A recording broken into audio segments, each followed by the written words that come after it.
Financial freedom is a place where आपको कुछ भी नहीं करना, लिटरली सुबह उठना है और रात को सोना है। तो कुछ कमाई के भी ऑप्शंस बताओ। पुराने जमाने में जिन चीजों को हमारे पेरेंट्स नहीं करना वो होता था, वो सिखाया जा रहा है। वो आज सिखा के पैसा कमाया जा रहा है। मैंने तो ये भी देख लिया आजकल कोर्स हो गया कि लड़की को पटाए कैसे। तो उसकी एक व्यक्ति अगर 25,000 रुपए महीने की तनख्वाह से चालू करता है अपना करियर, तो वो मिनिमम 3 करोड़ रुपए का कॉर्पस इजीली खड़ा कर सकता है। जेनरिक मेडिसिन में 75% का ग्रॉस मार्जिन होता है। 75%। 25 रुपए की चीज 100 रुपए में बिकती है। तो आज की जनरेशन जो है वो इन स्कूलिंग मेथड्स से नहीं सीखती, आज वो ऑनलाइन ज्यादा सीखती। तो अब है ना, उनको एक ही कमाई का जरिया दिख रहा है कि या मैं यूट्यूबर बन सकता हूँ, या मैं इंस्टाग्रामर बन सकता हूँ, या मैं सोशल मीडिया एक्सपर्ट बन सकता हूँ, क्योंकि उसमें दो चीजें, उसमें पैसा भी है और नाम भी है। तो आज इंडिया में ऐसे कई सेक्टर्स हैं जो यूट्यूब की कमाई आपको 6-8 महीने बाद दिन की दे देगी, दिन की, जो यूट्यूब महीना साल में नहीं दे सकता। ऐसा? हाँ। कौन सागर जी खुद ही आप भी बताओ भाई। तो संजय सर कैसे हैं आप? मैं एकदम बढ़िया हूँ Sagar ji, thank you so much for having me on your show. अच्छा, आज का डिस्कशन ना हम टोटली फाइनेंस के रिलेटेड रखेंगे जी। एक आम आदमी जो फाइनेंस के बारे में समझता है या नहीं समझता है, फाइनेंशियल चैलेंजेस उसके जो रहते हैं, कोशिश करेंगे कि आज हम आपसे उनको सोल्यूशन दे पाएँ। बिल्कुल। तो मेरा सबसे पहला ही सवाल है, थोड़ा बम्बार्डिंग वाला सवाल ये हो जाएगा आपसे। अच्छा, मैं लोगों को बता देता हूँ, आपके बारे में तो लोग जानते ही होंगे, जो लोग नहीं जानते हैं उनके संजय सर के बारे में बता दूँ। एक फाइनेंस के बहुत ही बड़े धुरंधर हैं ये, बहुत ज़्यादा बड़े वाले धुरंधर हैं ये। तो आप इनसे फाइनेंस कुछ भी सीख लो, कुछ भी पूछ लो, इनके पास बहुत सॉलिड आंसर हैं और बहुत कुछ। खैर, आज एक नमूना हमें मिल भी जाएगा इस पॉडकास्ट के जरिए। Thank you so much. तो पहला ही सवाल मेरा ये है, बम्बार्डिंग वाला जी। फाइनेंशियल फ्रीडम चाहिए सबको जी। अच्छा, बहुत सारे लोगों को पता भी नहीं होता क्या है ये। तो मैं आपसे चाहता हूँ कि ये क्या होता है, लोग क्यों नहीं पा पाते? मैक्सिमम लोग फाइनेंशियली फ्री होना चाहते हैं लेकिन हो नहीं पाते, क्या कारण होता है? तो फाइनेंशियल फ्रीडम को पहले समझते हैं। हम जिंदगी भर सागर जी सबकी जर्नी में, और अगर खासकर आप हमारे एज ग्रुप के लोगों को देखेंगे तो सबके स्ट्रगल्स रहे हैं। आप भी बिहार से आए, आपने भी स्ट्रगल देखा, मैं भी एक छोटे गांव से आया, फिर सिटी में बढ़ा, हमने अपना स्ट्रगल देखा। तो हमारा जो मानसिकता थी वो ये थी कि हमें पैसे बचाने। तो हम अपने सब स्ट्रगल्स देख रहे थे और उसके हिसाब से लोग अपने पैसे बचा के चलते थे। हमारे कॉन्जर्वेटिव पेरेंट्स थे, कॉन्जर्वेटिव पूरी सोसाइटी थी, तो उस तरीके से वहां पे वो हमारे एंग्रेन्ड हो गया था। ठीक है। हमने जिंदगी भर अपना समय बेचा पैसा लेने के लिए। जितने भी नौकरी करी, मैंने भी 16 साल कॉर्पोरेट में निकाले, रियल एस्टेट में काम किया, बहुत जगह काम किया। तो मैंने क्या किया, मैं सुबह 9 बजे जाता हूं और शाम को 8 बजे 9 बजे आता हूं, depending upon my work profile. तो मैं क्या कर रहा हूं कि वो महीने के एंड में 35,000 से लेकर जो भी मेरा लास्ट की सैलरी थी, 35,000 से मेरी सैलरी चालू हुई थी 2008 में, 35-40,000 से। तो वहां से जो जर्नी स्टार्ट हुई, तो वहां मैंने अपना समय बेचा ताकि मैं पैसे ले पाऊं। फाइनेंशियल फ्रीडम इसका जस्ट उल्टा होता है। आप अपना समय खरीद लेते हो क्योंकि अब आपके पास इनफ पैसे होते हैं। समय दूसरों को खरीदते हैं। हाँ, आप अपना ही समय आप खरीद लेते हो दूसरों से। अभी तक आप दूसरों को समय बेच रहे थे। आप एक कंपनी के पास जाते थे, आप बोलते थे सुनो, आप मेरे को सुबह 9 बजे बुलवा सकते हो और रात के 8-10 बजे तक काम करा सकते हो। संडे को जरूरत पड़ी तो काम करा सकते हो, 26 जनवरी को जरूरत पड़ी तो काम करा सकते हो। साल की मुझे 30 छुट्टी जनरली मिल जाती हैं, पर क्योंकि मेरा प्रोफाइल ऐसा है तो आप कभी भी बुलवा लेते हो। तो मैंने क्या किया, मैं तो समय दे गया अपना, और समय से कीमती कोई चीज नहीं है क्योंकि वो वापस नहीं आती। सब कुछ ऊपर नीचे हो जाता है जीवन में, हेल्थ ऊपर नीचे हो जाती है, वेल्थ ऊपर नीचे हो जाती है, समय ऊपर नीचे नहीं होता। समय सबसे ज्यादा समय एक्चुअली एक ऐसी कमोडिटी है जो आपको कभी वापस नहीं मिल सकती। तो आपने अपनी सबसे महंगी कमोडिटी दे दी ताकि आप कुछ पैसे पा पाओ, इसमें कुछ गलत नहीं है। पहली बात, आजकल ना मैं नोटिस करता हूं कि काफी इंस्टाग्राम पे इन्फ्लुएंसर्स या जो यंग हैं वो ना इस चीज को उसको धिक्कारने लग गए हैं। वो ये बात नहीं समझ रहे कि एक आधा कोई केस या 10 केस ऐसे हो जाते हैं जो अच्छा कर पाते हैं, पर बाकी आम जनता जो है वो आज भी वही स्ट्रगल्स ले रही है। इंडिया में आज 140 करोड़ लोगों में सिर्फ 14 करोड़ लोग ऐसे हैं जिनकी 25,000 या उससे ज्यादा की आमदनी है। तो बाकी जो 126 करोड़ लोग हैं वो आज भी बहुत बुरे दारिद्र्य में फंसे हुए हैं। तो फाइनेंशियल फ्रीडम को जानने से पहले हमें यह समझना होता है कि समय क्या है। तो समय यह है कि हमने अपना समय बेचा और पैसे ले लिए, उससे हमने कुछ किया। ठीक है, अगर हम वो चीज से कुछ सही कर पाएंगे तो कुछ समय बाद जाके हम ऐसी स्थिति में पहुंच जाएंगे कि हमारा पैसा हमारे लिए वर्क कर रहा होगा, हमारा कैपिटल हमारे लिए वर्क कर रहा होगा। जैसे वर्किंग कैपिटल कह देते हैं, बिजनेस में वर्किंग कैपिटल कहते हैं। तो वर्किंग कैपिटल मतलब कैपिटल वर्क कर रहा है। पर ये जो इंटेलिजेंस है ये भारत देश में आज बहुत, अभी भी बहुत कम है। बहुत एजुकेशन हुई है, आप जैसे लोगों ने आपके इतने बड़े चैनल के माध्यम से बहुत अच्छी अच्छी वीडियोस डाली है, पर मेरे को लगता है अभी भी हम बहुत बहुत पीछे हैं, बहुत पीछे हैं, और बहुत एजुकेशन देनी है। तो financial freedom is a place where आपको कुछ भी नहीं करना, लिटरली सुबह उठना है और रात को सोना है, और एक ऐसी आपकी इनकम स्ट्रीम है जो आपके सारे खर्चों को टेक केयर कर रही है। इसे हम फाइनेंशियल फ्रीडम कहते हैं। आपने अपना समय खरीद लिया। आज मैं मंडे को चाहिए तो ऑफिस में काम ना करूं, मैं अपना कोई काम ना करूं, 2 महीने की छुट्टी पे चला जाऊं, कुछ मेरे को रोकेगा नहीं, क्योंकि मेरे पास इनफ पैसा है। तो ये होता है हमारा financial freedom when we buy our own time, जब हमने अपना समय खरीद लिया जो हम पहले बेचते थे। ओके, ठीक है। दूसरी चीज हो गई फाइनेंशियल फ्रीडम क्यों नहीं पा पाते। देखिए, मैंने ना, एक व्यक्ति मेरे साथ काम करते थे, उनकी तनख्वाह सुन के आप हैरान हो जाओगे, देश में मेरे को लगता है 0.1% लोगों की इतनी तनख्वाह होती है। उनकी तनख्वाह थी 7 लाख रुपया महीना, 7 लाख रुपीस पर मंथ।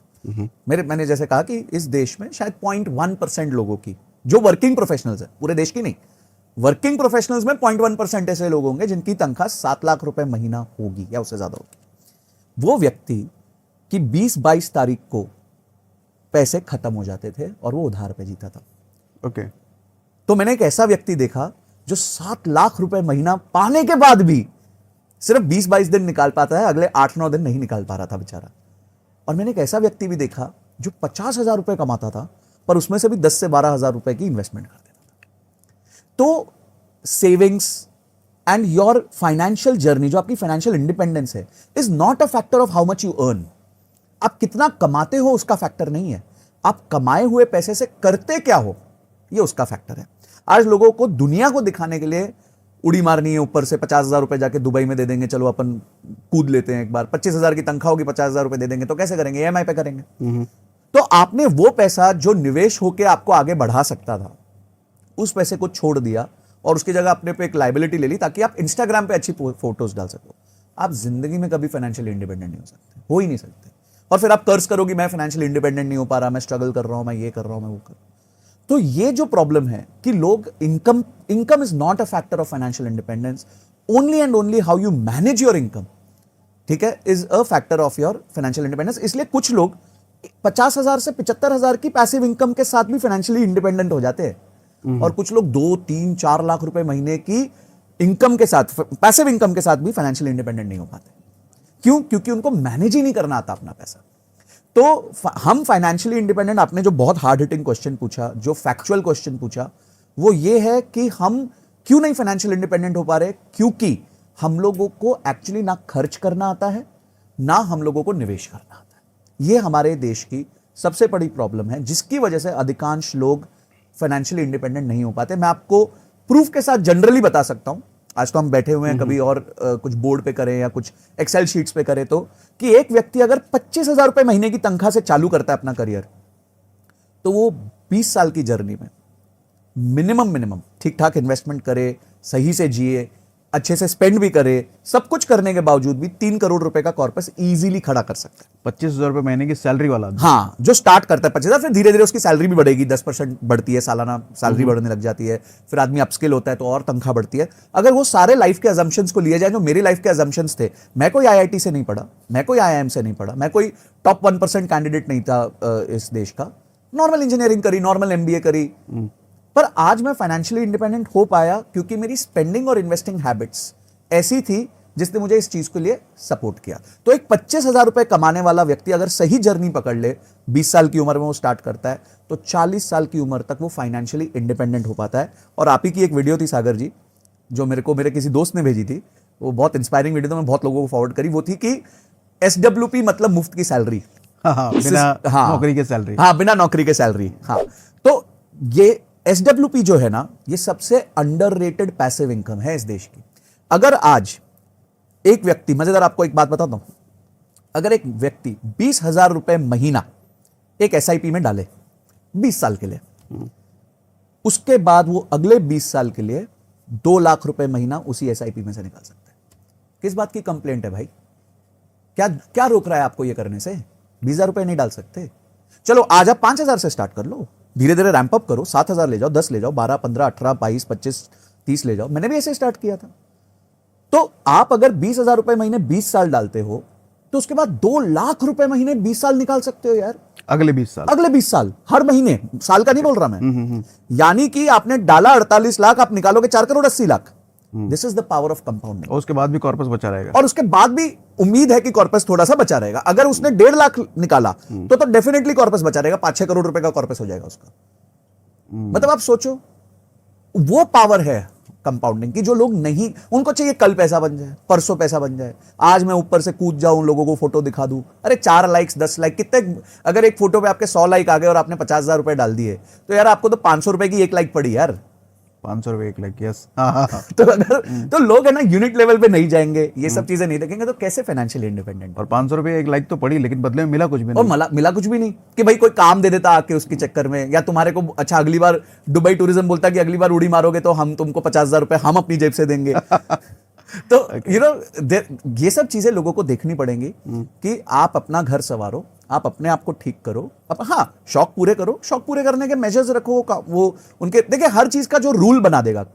जैसे हमारे जब हम गाड़ी लेके जाते हैं और हम फरीदाबाद बॉर्डर पे हैं, तो फरीदाबाद बॉर्डर पे अंदर जाने के लिए आपको टोल देना पड़ता है, ठीक है। इसी तरह आपको लाइफ में भी बहुत सारे टोल गेट्स बनाने पड़ते हैं, जिसमें इनकम का टोल गेट होगा, एक्सपेंस का टोल गेट होगा, लीजर का टोल गेट होगा कि मैं लेजर एक्सपेंसेस कब करूंगा, मैं हैंडबैग कब खरीद सकता हूं, मैं एक 40,000 रुपए का टूमी का बैग कब खरीद सकता हूं। खरीद सकते हो, इसको थोड़ा डिटेल में बताइए। हाँ। तो बेसिकली क्या है, मेरा एक डेफिनेशन है कि आपकी औकात होनी चाहिए। ये बड़ा रफ वर्ड है ये, पर औकात की एक डेफिनेशन है।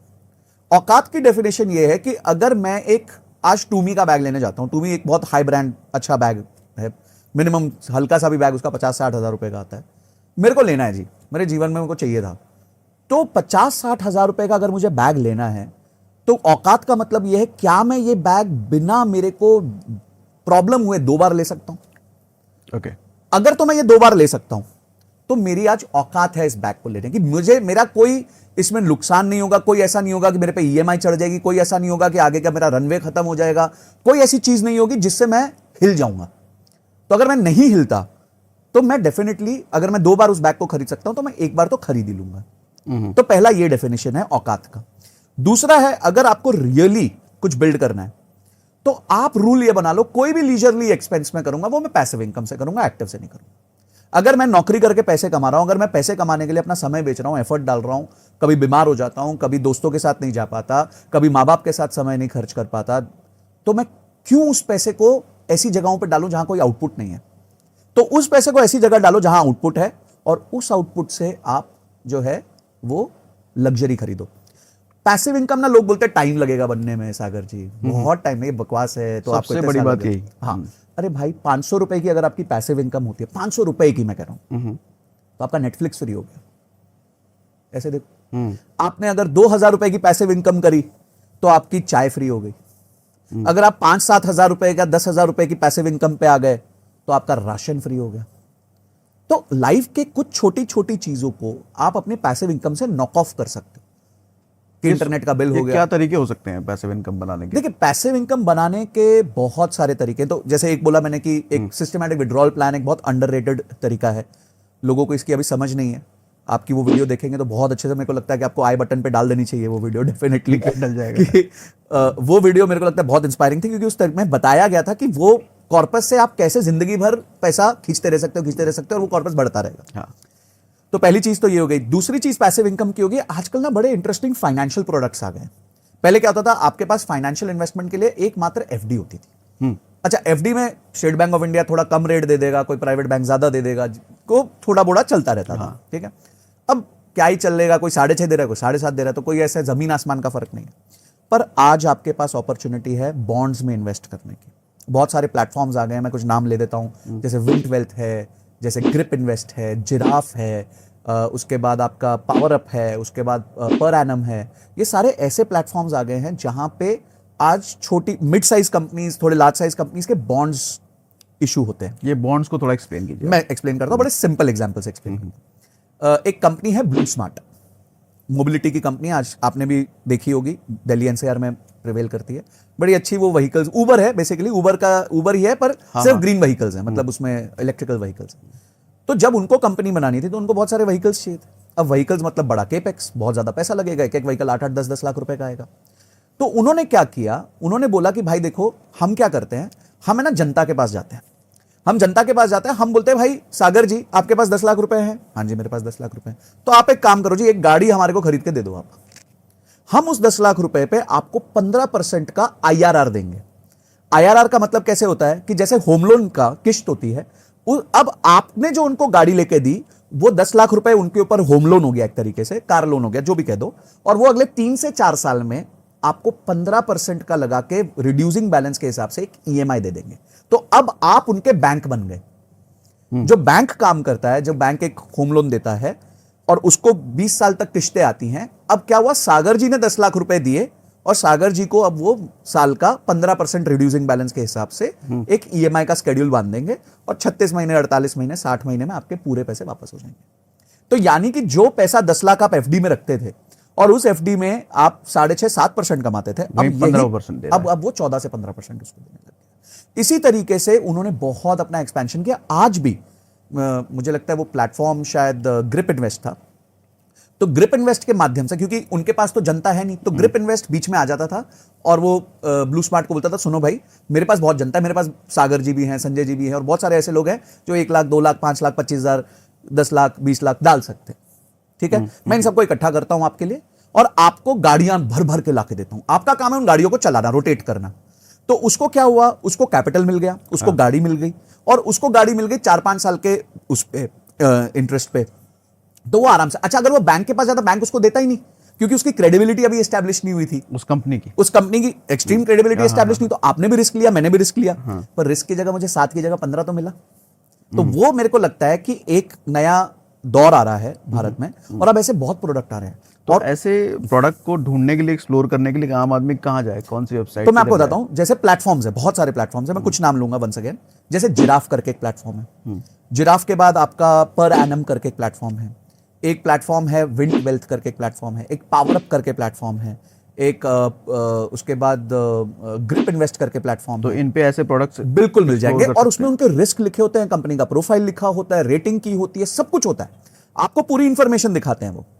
उस इंफॉर्मेशन के माध्यम से आप सिलेक्ट कर सकते हो, ठीक है यार ये कंपनी मुझे ठीक लग रही है, इसमें रिस्क कम है, तो मैं इस कंपनी का बॉन्ड खरीद लेता हूं, मेरे पास 1 लाख रुपए है जी, मैं 1 लाख रुपए का बॉन्ड खरीद लेता हूं। कुछ मोटा मोटी पैरामीटर जो आम आदमी को समझ में आए वो देखना चाहिए हमारे को। देखिए, एक तो वो जनरली क्रेडिट रेटिंग करते हैं, तो क्रेडिट रेटिंग करते हैं तो BB+ रेटिंग से ऊपर होना चाहिए, पहली बात तो। जनरली ये प्लेटफॉर्म्स BB+ से नीचे लेते भी नहीं है क्योंकि इनकी भी साख जो कहते हैं अपन, क्या मतलब वो BB का? BB+ होता है, जैसे क्या होता है कि जब भी कोई बोरोइंग करता है तो बोरोइंग करने के लिए ना उसको अपनी क्रेडिट रेटिंग करानी पड़ती है, ठीक है, कि भाई मेरी वर्दीनेस क्या है, कि मेरी एक्चुअली हिंदी में अगेन बोले औकात क्या है, कि क्या मेरे में क्षमता भी है ये पैसा वापस करने की, क्योंकि एंड ऑफ द डे तो मुझे 3 साल में 4 साल में कुल मिला के पैसा वापस करना है। तो उसको एक independent agency like CRISIL, CARE, ICRA, ये 3 बड़ी एजेंसीज हैं, ये रेटिंग करती हैं और उनको एक ग्रेड देती हैं। तो वो ग्रेड इन्वेस्टमेंट ग्रेड कहते हैं, मतलब इससे मिनिमम इतना तो होना ही चाहिए। तो वो जो मिनिमम इतना ही होना चाहिए वो BB+ होता है, तो BB+ से वो ऊपर रहेंगे तो बेटर है। 99% केसेस में वो सारे BB+ से ऊपर रहते हैं क्योंकि प्लेटफॉर्म नहीं तो लाने नहीं देता उनको। पहली चीज ये, प्लेटफॉर्म की भी क्रेडिबिलिटी पे सवाल उनकी होता है। क्रेडिबिलिटी भी है। कल को आप बोलोगे यार मेरे तो, वो आप थोड़ी बोलोगे बॉन्ड में पैसे डूब गए, आप बोलोगे मेरे तो ग्रिप की वजह से पैसे डूब गए या मेरी तो जिराफ की वजह से पैसे डूब गए, राइट, है ना। आप मेन बॉन्ड का नाम नहीं लोगे, आप तो प्लेटफॉर्म का नाम लोगे। लोग थोड़ी बोलते हैं कि मेरा वो सप्लायर ने प्रोडक्ट नहीं भेजा, मेरा अमेजॉन ने प्रोडक्ट नहीं भेजा, तो साख खराब होती है अमेजॉन की, तो अमेजॉन को ध्यान देना पड़ता है इन सब चीजों। तो ये हो गया आपका रेटिंग। सेकेंड चीज हो गई कि एसेट कवर क्या है। अगर करोड़ रुपए का वो टोटल रेज कर रहे हैं तो उस करोड़ रुपए के अगेंस्ट किस चीज को मॉर्गेज कर रहे हैं, क्या कोई जमीन को कर रहे हैं, क्या कोई गाड़ी को कर रहे हैं, क्या कोई कैश फ्लोज को मॉर्गेज कर देते हैं कि आगे आने वाले 3 साल के कैश फ्लोज एक एस्क्रो अकाउंट में जाएंगे। वो एस्क्रो अकाउंट में जो है अधिकार इस कंपनी का होगा जिसने इनको लोन दे रही है, ये जो सेंट्रल कंपनी है, वो उसका अधिकार होगा कि इस कंपनी पर कैश फ्लोज को पकड़ के रखे। तो क्या चीज वो मॉर्गेज कर रहे हैं, ठीक है। तो ये 2 बड़े पैरामीटर्स हैं और उसके बाद ऑफरिंग को थोड़ा सा बेसिक समझ ले कि वो किस पर्पस के लिए जा रहा है। अगर देखिए वो कोई पुराने लोन को रीपे करने के लिए जा रहा है तो मेरे को लगता है वो नहीं करना चाहिए, वो पहले ही कर्जे में है, वो पहले ही कर्जे में। अगर वर्किंग कैपिटल में जा रहा है, कोई नई केपेक्स हो रही है, कोई नया वर्किंग कैपिटल खड़ा हो रहा है जिससे धंधा मूव करेगा, तो उसमें पैसे डालने चाहिए।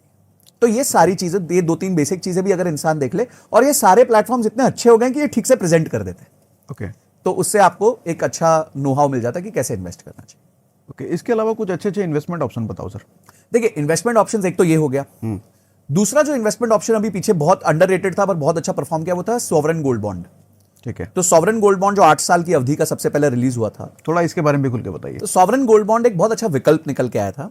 सॉवरेन गोल्ड बॉन्ड, सॉवरेन मतलब सरकार, गोल्ड बॉन्ड मतलब गोल्ड के अगेंस्ट पैसा। तो सागर जी, इंडिया में करीबन 1400-1500 टन सोना इंपोर्ट होता है। ठीक है, इंपोर्ट होता है या तो लेजिटिमेट तरीके से इंपोर्ट होता है, बुलियन, जिसमें प्रॉपर बिलिंग होती है, और कुछ थोड़ा सा ऊपर नीचे भी होता है, स्मगलिंग भी होती है, सब ठीक होता है। है। तो इंडिया के लिए जैसे ही गोल्ड इंपोर्ट होता है तो करेंसी आउटफ्लो हो जाती है। आउटफ्लो मींस मतलब जो डॉलर है वो चला जाता है। अगर इंडिया, एक इंडियन गोल्ड मैन्युफैक्चरर को गोल्ड का बुलियन खरीदना है तो वो इंपोर्ट होगा। और अंदर समझाओ, गोल्ड का बुलियन खरीदना है मींस? मतलब आज समझो मैं एक गोल्ड चेन मैन्युफैक्चरर हूं, ठीक है, गोल्ड चेन मैन्युफैक्चरर, मुझे गोल्ड तो चाहिए। अब मुझे गोल्ड कहां से मिलेगा? इंडिया में तो गोल्ड का प्रोडक्शन नहीं है, तो मैं गोल्ड कहां से खरीदूंगा? बाहर से खरीदूंगा, ठीक है, बाहर से मंगवाऊंगा गोल्ड। कहां से मंगवाऊंगा? स्विट्जरलैंड में कोई रिफाइनरी है, वहां से मंगवा लूंगा, दुबई से मंगवा लूंगा। तो ये ऑफिशियल चैनल से आएगा। अब वो इंडियन रुपीस तो लेंगे नहीं दुबई वाले या स्विट्जरलैंड वाले, वो डॉलर में लेंगे। तो मैं आरबीआई के पास जाऊंगा, मैं बोलूंगा मेरे रुपए ले लो, मुझे डॉलर दे दो। तो उससे क्या होगा? आरबीआई की करेंसी का एक्सचेंज कम हो जाता है, उनके पास जो पैसा पड़ा रहता है डॉलर में वो कम हो जाता है, एक रिजर्व्स खत्म होने लग जाता है। क्योंकि उसने मुझे दे दिया, क्योंकि उसने मुझे दे दिया और मैंने जाके किसी एक्सटर्नल पार्टी को दे दिया, उसने मुझे सोना भेज दिया। राइट। अब वो सोने की जो बार मेरे को भेजा, समझो 10 किलो का सोना मैंने खरीदा। अब 10 किलो के सोने से मैंने चेन्स बनाई, ठीक है जी, चेन्स बनाई तो सागर जी आ गए दुकान में, बोले भाई हमारे को तो आज चाहिए 200 ग्राम की चेन चाहिए। तो बहुत अच्छी सारी चेन्स देखी, 200 ग्राम की चेन उन्होंने खरीद ली। अब 200 ग्राम की चेन खरीद ली और पहन ली। अब इसका क्या प्रोडक्टिव यूज है? ये तो सिस्टम से पैसा खत्म हो गया, बाहर चला गया, ये डेड एसेट हो गया, ऑर्नामेंटल एसेट हो गया। तो हमारे पास आज कोई ब्रेसलेट है, कोई चेन है, कोई रिंग है, तो ये ऑर्नामेंटल एसेट है, ये घूम रहा नहीं है, ये रोटेट नहीं कर रहा।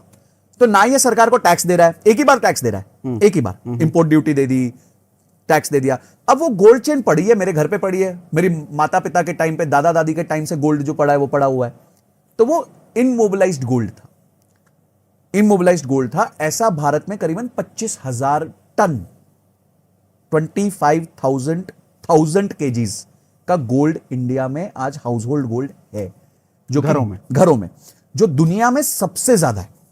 चाइना से भी ज्यादा, यूएसए से भी ज्यादा। तो भारत में, क्योंकि ये हमारा फेटिश है गोल्ड का। ओके, ये हमारे को तो गोल्ड बहुत पसंद है सबको। आप जानते हो साउथ की शादियों में तो मतलब बंदा नहीं दिखता, सिर्फ गोल्ड दिखता है, या लेडी नहीं दिखती, सिर्फ गोल्ड ही गोल्ड दिख रहा होता है उसके ऊपर। तो हमारा फेटिश है गोल्ड, तो हमारा फेटिश है, तो हमारे पास 25,000 टन का सोना है। अब वो इमोबिलाइज्ड एसेट है। अब सरकार सोच में पड़ जाती है यार कि एसेट तो आ रहा ही नहीं है, यूज ही नहीं हो रहा मार्केट में, ये पैसा तो ब्लॉक होके पड़ा है, सबके घर में पड़ा हुआ है, सबके घर में पड़ा हुआ है, लेडीज के घर में पड़ा हुआ है, जेंट्स ने रखा हुआ है, सबको अलाउड है, किसी को 500 ग्राम अलाउड है, किसी को 250 ग्राम, जो भी नियम में है उसके हिसाब से अलाउड है।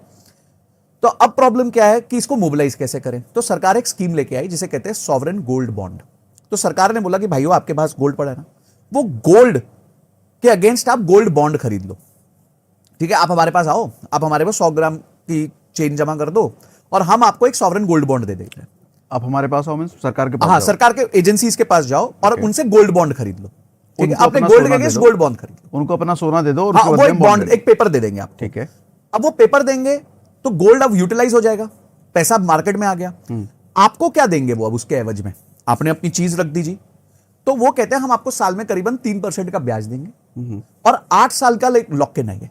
8 साल तक आप मेरे से वापस नहीं लेने आ सकते, क्योंकि मैं इस पैसे को रोटेट करूंगा, ठीक है, मैं इंफ्रास्ट्रक्चर में डालूंगा, मैं ये करूंगा, मैं वो करूंगा। तो 8 साल तक अब ये पैसा लेने आप वापस नहीं आ सकते। 8 साल बाद जब आप आओगे तो जो गोल्ड का रेट उस दिन का होगा उस हिसाब से आपको मिल जाएगा पैसा वापस। पैसा वापस मिल जाएगा? पैसा वापस मिल वो जाएगा, सोना नहीं मिलेगा या गोल्ड वापस मिल जाएगा, जो भी चॉइस है आपकी। अच्छा, जो भी चॉइस है आपकी, ओके। क्योंकि गोल्ड तो अंडरलाइंग एसेट है ही, रियल चीज है, असली चीज है। तो इसमें क्या हुआ, जब पहला गोल्ड एसजीबी आया, पहला सॉवरेन गोल्ड बॉन्ड आया, तो उसमें जो 8 साल में प्राइस राइज हुआ वो करीबन 11 से 12% कंपाउंडेड था, यानी हर साल 12% गोल्ड का प्राइस बढ़ा। उसके अलावा सरकार आपको 3% और दे रही थी, तो 15% हो गया। तो ये हर साल 3%? हर साल 3%, ठीक है। तो हर साल आपको 3% का ब्याज आ रहा था, उस पर आपको टैक्स देना था। और ये जो 12% कंपाउंड हुआ, ग्रो हो रहा था, उस पर टैक्स भी नहीं देना था। ओके। क्यों? तो चीजें आपकी थी शुरू से, किस बात का टैक्स दूंगा? वो तो मैंने आपको दिया ना मोबिलाइज करने के लिए। Right. तो मैं किस बात का टैक्स दूंगा भाई? मेरी चीज पे मैं गेन लेने के बाद मैं ही टैक्स दे दूं तो वो तो बेवकूफी हो गई ना। तो ये बड़ा अच्छा एक मोबिलाइजेशन हुआ लोगों का गोल्ड का, जिसमें पहले स्कीम में एसजीबी ने करीबन आईआरआर जिसे कहते हैं हम, रिटर्न्स, टोटल कुल रिटर्न्स सालाना करीबन 14 से 15% का रिटर्न दिया। तो ये एक बहुत अच्छा विकल्प बन के आया, सेफ साउंड सरकार का। ओके। आज भी गोल्ड इंक्रीज कर रहा है। एक साल पहले जो रेट था आज उसके देखोगे तो करीबन 10 से 11% का अंतर आ चुका है। बट मैं जिस एसजीबी को जानता हूं वहां पर गोल्ड देना तो नहीं पड़ता, नहीं वहां देखिए हम एसजीबी पैसे दे करके बॉन्ड खरीद लेते हैं। दोनों पॉसिबिलिटीज है। गोल्ड अच्छा का भी अच्छा, है, हाँ, आप कह रहे हो या तो गोल्ड दे दो हाँ, या फिर पैसे दे दो। यस, ओके दोनों पॉसिबिलिटीज है। ओके। तो ये आपका जो है एक एसजीबी का तरीका होता है जिसमें आपको रिटर्न्स बनते हैं। तो ये एक पैसिव इनकम हो गई अगर आपके पास गोल्ड रखा हुआ है। एक मैंने आपको बता दिया एफडी तो चलो स्टैंडर्ड हो गई, एक हाई यील्डिंग बॉन्ड्स हो गए। ये मेरे हिसाब से 3 आज के दिन फाइनेंशियल एसेट्स हैं जिसमें बहुत इजीली आप पैसिव इनकम लेकिन एसजीबी के साथ रेस्ट्रिक्शन नहीं है, हमेसा अवेलेबल नहीं होता ये। हाँ, आप लॉक इन हो गए।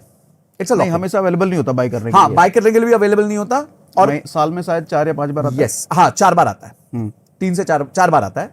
और देखिए बट आपके पास विकल्प आ गया ना, एक अपॉर्चुनिटी आ गई। जैसे 2-3 अपॉर्चुनिटी हो गई कि आपके पास एफडी आ गया, आपके पास हाई यील्डिंग बॉन्ड्स आ गए, आपके पास सॉवरेन गोल्ड बॉन्ड आ गया। और अब धीरे धीरे मुझे ऐसा लगता है जो एक और विकल्प ओपन हुआ है बहुत बढ़िया, वो है real estate investment trust, REIT. Okay. REIT के बारे में जरा बताओ सर, बहुत कम लोग जानते हैं। तो रीट एक बहुत इंटरेस्टिंग कॉन्सेप्ट है और ये बहुत सालों से यूएस, सिंगापुर, हांगकांग ये सब जगहों पे चल रहा है। इंडिया में इसको आने में थोड़ा समय ज्यादा लग गया क्योंकि इंडिया में रूल्स, डिविडेंड ये सब के बहुत इश्यूज थे। तो बड़ा सिंपल सरल तरीके से मैं समझाता हूँ। म्यूचुअल फंड होता है। म्यूचुअल फंड किस चीज का होता है कि भाई आप जो है स्टॉक खरीदना चाहते हो, आप 10 कंपनी के स्टॉक खरीदना चाहते हो, आप रिलायंस खरीदना चाहते हो, इन्फोसिस खरीदना चाहते हो, टीसीएस खरीदना चाहते हो। इन तीनों का शेयर मिला के करीबन 8-10 हजार रुपए का है, पर आपके पास तो 2,000 रुपए हैं, तो यानी अब आप खरीद ही नहीं सकते। तो आप क्या करते हो, आप एक कॉमन पूल में डालते हो जो पूल इन स्टॉक्स को खरीदता है। ओके। वो म्यूचुअल फंड होता है। राइट। तो मेरे पास 2,000 रुपए थे जी, वो म्यूचुअल फंड के पास ने ये तीनों कंपनीज में शेयर खरीदे हुए, क्योंकि मेरे जैसे 1 लाख धारकों ने 2,000 रुपए दिए हुए उनको। अब 2,000 मुझे रिलायंस में मिल गया, टाटा में मिल गया, टाइटन में मिल गया, वो सब मिल गया। सब मिल गया, कुछ प्रपोर्शन जो मेरा अधिकार है, जितना मैंने इन्वेस्ट किया उतने प्रपोर्शन में मिल गया। अगर मैं जाता तो रिलायंस का ऐसा नहीं है कि मैं रिलायंस का आधा शेयर खरीदूं या 1.25 शेयर खरीद लूं या 0.25% शेयर खरीद लूं, 0.25 शेयर खरीद लूं, ऐसा नहीं हो सकता। फ्रैक्शनल नहीं होता। वो अकेला शेयर अभी 3,000 का है। हाँ, वो अकेला ही शेयर 3,000 का, तो यानी कि एक ही शेयर खरीदने के लिए मुझे 3,000 रुपए जेब से निकालने पड़ेंगे। मेरे पास है ही 2,000 रुपए और मैं चाहता हूं सब में इन्वेस्ट करना। तो ये काम मेरे लिए कौन करता है? म्यूचुअल फंड करता है। इसी तरीके से मुझे ऐसा लगता है जी, जैसे हम इस कमर्शियल बिल्डिंग में बैठे हैं, मुझे ऐसा लगता है यार इस कमर्शियल बिल्डिंग में आगे जाके 5-10 साल में बहुत स्कोप है, ये जगह बढ़ने वाली है, इस जगह में वैल्यू बढ़ने वाली है और इसमें रेंटल्स बढ़ने वाले हैं। तो मैं यहाँ पे एक शॉप लेना चाहता हूँ। अब यहाँ शॉप आती है 70 लाख की, 80 लाख की, 1 करोड़ की। हमारे पास तो ना है 1 करोड़ रुपए, मेरे पास 10 लाख रुपए है, 5 लाख रुपए है, तो मैं क्या करूं? तो रीट जो होता है वो इन सारे यूनिट्स का म्यूचुअल फंड बन जाता है। तो रीट क्या करेगा? रीट ऐसे मेरे जैसे बहुत लोगों को इकट्ठा करेगा और वो आके ये पूरी बिल्डिंग खरीद लेगा। तो जितनी इसमें शॉप्स होंगी वो किराया अब किसको देंगी? रीट को देंगी, क्योंकि रीट मालिक हो चुका है इसका। और वो रीट जो है वो आगे जाके अपने यूनिट होल्डर्स को प्रोपोर्शनेटली वो डिविडेंड बांट देगा अपनी कुछ फीस रख के। ओके। अब कैपिटल एसेट भी अप्रिशिएट हो रहा है कि जब समझो 10 साल पहले ये बिल्डिंग में किसी ने निवेश किया होगा तो हो सकता है 4,000 रुपए पर स्क्वायर फीट में किया होगा, आज ये भाव हो गया होगा 10,000 रुपए पर स्क्वायर फीट। तो वो अप्रिसिएशन भी उन यूनिट होल्डर्स को मिल रहा है। तो क्या जो आदमी रीट में इन्वेस्ट कर रहा है उसको ये पता होता है कि ये किस एब्सोल्युटली बिल्डिंग का, किस प्रॉपर्टी का रीट है? यस, बिल्कुल उसको पता होता है कि ये मैं समझो मैं पीछे माइंडस्पेस का रीट आया, तो माइंडस्पेस का रीट आया तो कौन सा मॉल है वो पूरा डीआरएचपी में, रेड हेरिंग प्रोस्पेक्टस में उन्होंने बताया हुआ है। पर्टिकुलर मॉल में इन्वेस्ट करना हाँ, मतलब ये हो गया। अगर वो मॉल है उसमें कितने टेनेंट है, कितनी दुकानें हैं, कितना स्क्वायर फीट है, कितना रेंटल आता है, कितनी कॉमन एरिया मेंटेनेंस आती है, क्या खर्चे लगते हैं, मैन पावर क्या है, पूरा आता है, उनको पूरी रिपोर्ट आती है। और उस बेसिस पे जो पैसा बचता है वो यूनिट धारकों को डिविडेंड के फॉर्म में दे दिया जाता है कि भाई। मुझे लगता है एक सबसे बड़ा फायदा ये है कि रियल एस्टेट में डायरेक्ट इन्वेस्ट करो तो लिक्विडिटी नहीं है। लिक्विडिटी नहीं है यहाँ, तो आप कल और परसों, वो तो म्यूचुअल फंड मतलब जैसे ही आपने फ्रैक्शनल कर दिया। इस दुनिया में जो चीज फ्रैक्शनल, यूनाइटेड स्टेट्स में जेट भी फ्रैक्शनल ओनरशिप पे होते हैं, जेट, प्राइवेट जेट। तो समझो आप और मैं बहुत अमीर हो गए, आप तो हो गए, चलो मैं भी हो गया आपके साथ साथ थोड़ा। तो हमने मिलकर सोचा जी, ऐसे 10 हमारे जैसे दोस्तों ने सोचा कि यार एक जेट लेते हैं। तो हम क्या करेंगे, हम एक जन लेके फायदा नहीं है, ठीक है, तो हम क्या करेंगे, हम एक पूल बनाएंगे, कॉमन पूल बनाएंगे और उस कॉमन पूल से हम एक जेट खरीद लेंगे। ठीक है। ठीक है, हम 10 लोगों ने डाले, 2-2 करोड़ रुपए डाले, 20 करोड़ का या 30 करोड़, जितने का बजट आता है। अब हमें लगता है यार हम 10 के लिए भी काफी है यार, मतलब ये फिर भी खड़ा रहता है बेचारा। तो हमने कह दिया भाई अब आप भी इस जेट के मालिक बन सकते हो। हमने 100 लोगों से और पैसे ले लिए उसमें। हाँ, तो ये फ्रैक्शनल ओनरशिप हो गई। अब उसमें से संजय को लगता है कि यार अब है ना, मैं आधा अपना इन्वेस्टमेंट खाली करना चाहता हूं, तो मैं किसी और को दे सकता हूं वो इन्वेस्टमेंट। तो वो बट गया। नहीं तो वो जेट मेरे को अगर बेचना पड़े हाँ। तो मेरी तो चीखें निकल जाएंगी। जेट तो बिकता नहीं है, इलिक्विड एसेट है। इसी तरह रियल एस्टेट भी इलिक्विड एसेट है। तो लिक्विडिटी लाने का सबसे अच्छा तरीका होता है फ्रैक्शनलाइजेशन। अच्छा, इलिक्विड एसेट का मतलब तो इलिक्विड जल्दी एसेट बिके ना। हाँ, तो आपके पास एक 10 करोड़ की प्रॉपर्टी है, एक लैंड है 10 करोड़ की। अब आप मार्केट में जाते हो तो आपको कितने तो बायर मिल सकते हैं 10 करोड़ के भारत में, है ही नहीं, बहुत कम लोग हैं। तो इलिक्विड है। आज अगर मेरे पास 1 करोड़ का म्यूचुअल फंड है और उसमें से मुझे 1 लाख रुपए निकालने हैं, बटन दबाऊंगा कल पैसा आ जाएगा। हाँ, ठीक है। मुझे 2 लाख निकालने हैं, बटन दबाऊंगा कल पैसा आ जाएगा।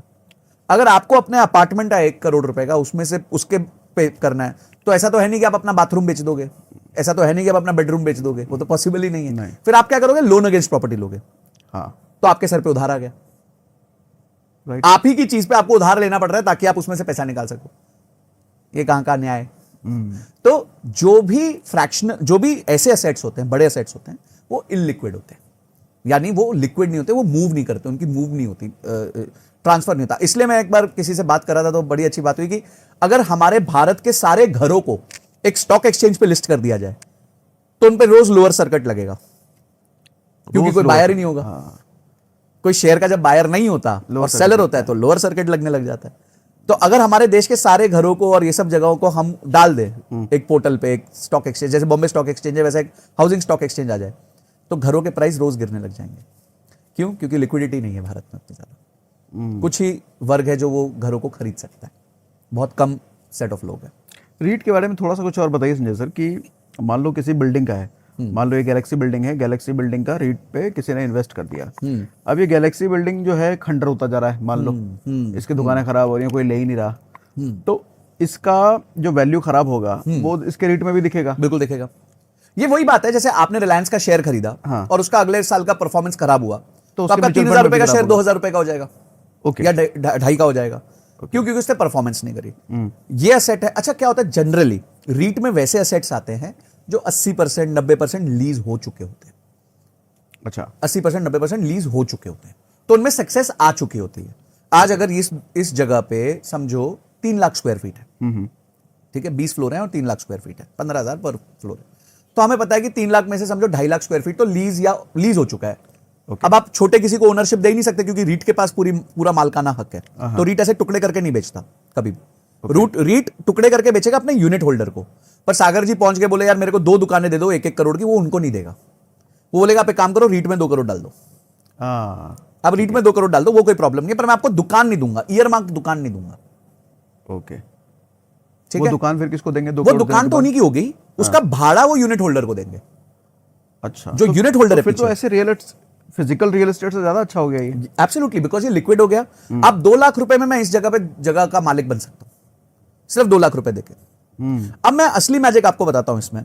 ये तो कमर्शियल है। आप कभी भी ये सोच सकते हो कि होटल में कमरा आपका होगा। एक होटल है, हाँ, मैरियट आजकल वो भी चल रहा है, ये भी बताओ। हाँ, तो मैरियट चल रहा है या फिर हयात चल रहा है या फिर कोई भी अच्छी चेन चल रही है, ठीक है, तो उसमें भी आप एक चाहते हो कि मैं हॉस्पिटैलिटी एसेट में पार्टिसिपेट करूं। हॉस्पिटैलिटी एसेट क्या है जी? जनरली हॉस्पिटैलिटी के रेट्स, होटल्स के रेट सालाना 5 से 6% बढ़ते ही बढ़ते ओवर 10 ईयर पीरियड। ये एक रूल है, नियम सा है। ठीक है, ठीक है। तो अगर मुझे होटल बनाना है तो मेरे को 300-400 करोड़ रुपए लगेंगे। 5 स्टार होटल बनाना है तो मेरे पास तो है नहीं भाई 300-400 करोड़ रुपए। तो एक बना बनाया होटल है, चल रहा है, अच्छा रिटर्न्स दे रहा है, तो उसका भी रीट हो सकता है, वो भी रीट में आ सकता है। ओके, तो वो रीट में आ गया, समझिए 300 कमरों का जेडब्ल्यू मैरियट रीट में आ गया। तो अब वो रीट ने जेडब्ल्यू मैरियट के मालिक से जाके जेडब्ल्यू मैरियट खरीद लिया। अब वो तो चल ही रहा है, जैसे पहले चल रहा था वो अभी भी चल रहा है। तो उसका जो प्रॉफिट है वो वापस यूनिट धारकों के बीच में बट जाएगा। आज जो प्रॉफिट आ रहा है वो समझो उनका आज रेट चल रहा है 10,000 रुपए पर नाइट। ठीक है, 5 साल बाद ये रेट हो जाता है 14,000 रुपए पर नाइट। तो आपका जो प्रॉफिट है वो भी साथ साथ बढ़ने लग जाएगा। ओके, ठीक है। आपको आज अगर एक यूनिट पे 4% 5% का रिटर्न मिलता है, कल को जाके वो 10% हो जाएगा, 11% हो जाएगा साल का। आपके यूनिट की वैल्यू बढ़ जाएगी और वो ट्रेडेबल होगा।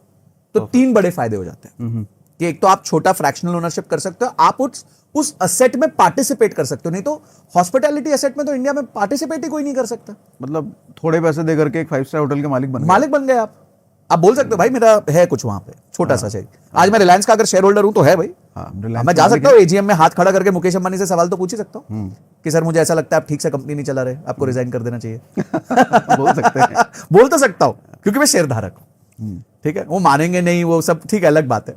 तो अगर मुझे लगता है कि एक छोटा पैसा देके मैं एक हॉस्पिटैलिटी यानी कि एक होटल असेट में जुड़ सकता हूं, मैं जुड़ना चाहूंगा, बिल्कुल जुड़ना चाहूंगा। अल्टीमेट, ये तो मतलब मजेदार चीज है रीट। हाँ, अच्छा, अब रीट के साथ साथ एक बात और हम देखते हैं। रीट के साथ साथ अब एक और चीज आने वाली है, वो है इनविट। ओके। जैसे रीट है रियल एस्टेट इन्वेस्टमेंट ट्रस्ट, वैसे है इनविट यानी कि इंफ्रास्ट्रक्चर इन्वेस्टमेंट ट्रस्ट। ये है नहीं अभी शायद। हाँ, अभी है नहीं। ओके। इनविट में क्या होगा कि एक कंपनी ने रोड बनाई, अब उसको अगले 30 साल उसका टोल मिलने वाला है। अब भाई वो 30 साल इंतजार करेगा, कैपिटल ब्लॉक हो गया, ठीक है, तो वो क्या करेगा, वो आके बोलेगा जी ये अगले 30 साल का टोल जो है उसको मैं एक म्यूचुअल फंड बना रहा हूं या एक रीट इनविट बना रहा हूं, ठीक है, और इसको मैं लिस्ट कर दूंगा और इसमें जो भी टोल कलेक्शन होगा उसमें हमारी फीस वीस माइनस करके, ऑपरेशनल कॉस्ट माइनस करके जो बचेगा वो यूनिट धारकों को दे देंगे। अब आप सोचो कितना बड़ा लिक्विडिटी इंडिया में क्रिएट हो जाएगा कि आपने एक रोड बना दी, वो रोड बनाने में 20,000 करोड़ रुपए लग गए। आप मार्केट में आए, आपने बोला ये बंडल है जी 20,000 करोड़ रुपए का, मैं तो इसको लिस्ट करा दिया। अब 20,000 करोड़ रुपए में से जो भी टोल का कलेक्शन आ रहा है, तो ये जो यूनिट धारक है, किसी ने 1 करोड़ डाला, किसी ने 10 लाख डाला, सब उनको जा रहा है, ये सब उनको चला जाएगा प्रोपोर्शनेटली। अमेजिंग। तो इसको ना बेसिकली बड़े केपेक्स को छोटे यूनिट में बांटो, जितना बांटोगे उतना देश आगे बढ़ेगा। क्यों?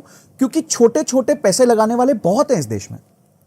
आज किसी को 1 लाख रुपए लगा के अगर साल का 9, 9.5, 10% इन्विट से मिलता है तो उसको सेफ्टी लगती है। बिल्कुल। लिस्टेड है, ठीक है, रोड है, टोल है, अच्छी कंपनी ने बनाई है, अच्छे प्रोफेशन, बन चुकी है रोड, भाई बनानी नहीं है, बन चुकी है, उस पे टोल लग चुका है, उस पे गाड़ियां चल रही हैं। ये भी डर नहीं है कंपनी बंद हो जाएगी। हाँ, अरे कल रोड बना हुआ है और टोल तो एक बार फिर से एनएचआई के कंट्रोल में आ जाता है।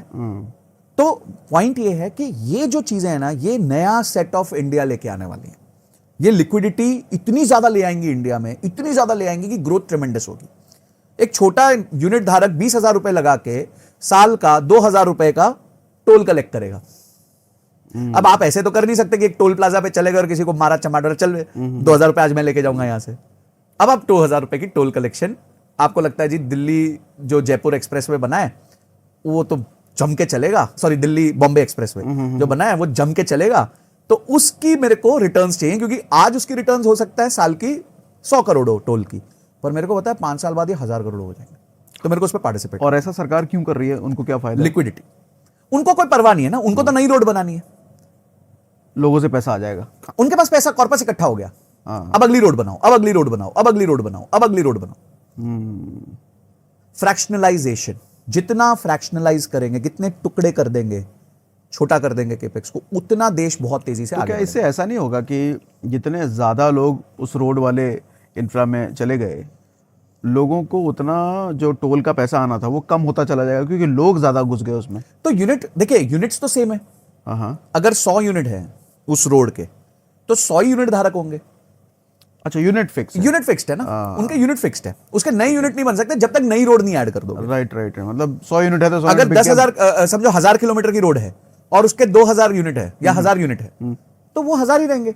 तो जब आप उस 1,000 किलोमीटर को 1,500 करोगे तो हो सकता है तब धारक बड़ा हो गए, फिर तो मारा मारी होगी, लोग दौड़ेंगे लेने के लिए। तो आप देखो, इसलिए तो लिक्विडिटी आएगी, मजा आएगा, बहुत मजा आएगा।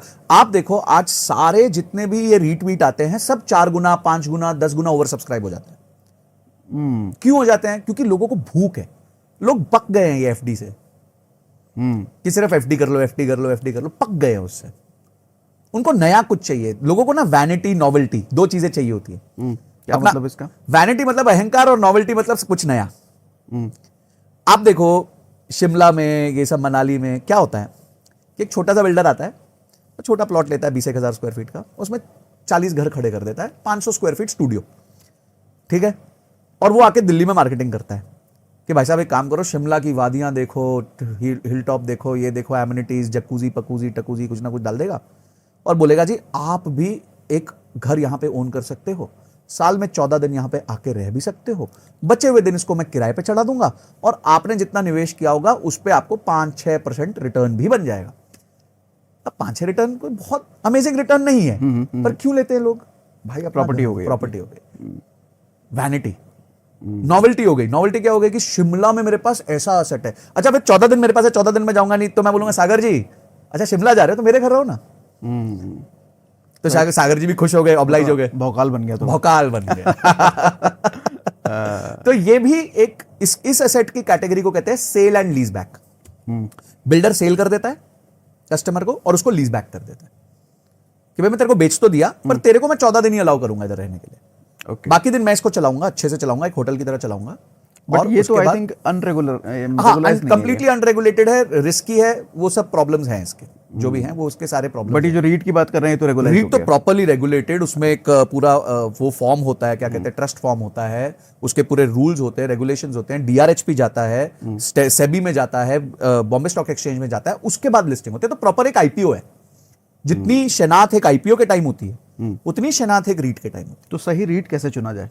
सही रीट देखिए, अगेन आपका बिल्डर कौन है? माइंडस्पेस था तो वो रहेजा, रहेजा ने देश में मेरे हिसाब से सबसे ज्यादा कमर्शियल बनाया होगा, ठीक है। अब रीट, दूसरा रीट कौन लेके आया? ब्लैकस्टोन लेके आया।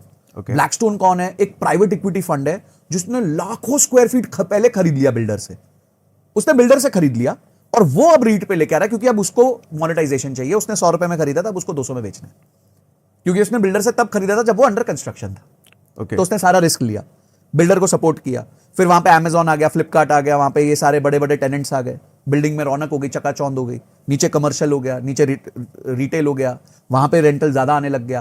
तो अब ब्लैकस्टोन बोलता है भाई मेरे तो 7-8 साल पूरे हो गए, अब तो मुझे मोनेटाइज करो, क्योंकि एक प्राइवेट इक्विटी की लाइफ होती है 7-8 साल, उसको 7-8 साल में अपने इन्वेस्टर को पैसा वापस करना होता है। तो अब उसको एग्जिट कैसे मिलेगा? तो उसको एग्जिट मिलेगा आपके मेरे जैसे यूनिट होल्डर्स के थ्रू, जो एक छोटा छोटा, कोई 10 लाख, कोई 50 लाख, कोई 20 लाख, कोई 2 लाख, कोई 1 लाख डाल देगा। 2 लाख का मिनिमम इन्वेस्टमेंट इसमें होता है जब आप आईपीओ के लिए जाते हो रीट के। तो एक अच्छा डेवलपर होना चाहिए, एक अच्छी बिल्डिंग होनी चाहिए, उसकी ऑक्यूपेंसी हाई होनी चाहिए, यानी अगर उसमें 3 लाख स्क्वायर फीट है तो 2, 2.5, पौने 3 lakh square feet already lease होना चाहिए। टेनेंट्स ए ग्रेड होने चाहिए, ऐसे नहीं कोई छोटा मोटा कोई टेनेंट है, आपके अमेजॉन चल रहे हैं, फ्लिपकार्ट चल रहे हैं, किसी का डेटा सेंटर चल रहा है गूगल का, तो आपको पता चलता है यार ये लोग छोड़ के नहीं जाएंगे, ओवरनाइट नहीं भग जाएंगे, क्योंकि आपका जो रिटर्न है एज एन इन्वेस्टर उन्हीं से बनेगा। वो तो उन्हीं से बनेगा ना, वो भाड़ा देंगे तो आपको भाड़ा आएगा, उन्होंने भाड़ा देना बंद कर दिया तो आपकी भी प्रॉब्लम हो जाएगी। तो ये छोटी छोटी चीजों को आप ध्यान देंगे तो you can select a good REIT. Okay, cons क्या है रीट के? कॉन्स क्या है?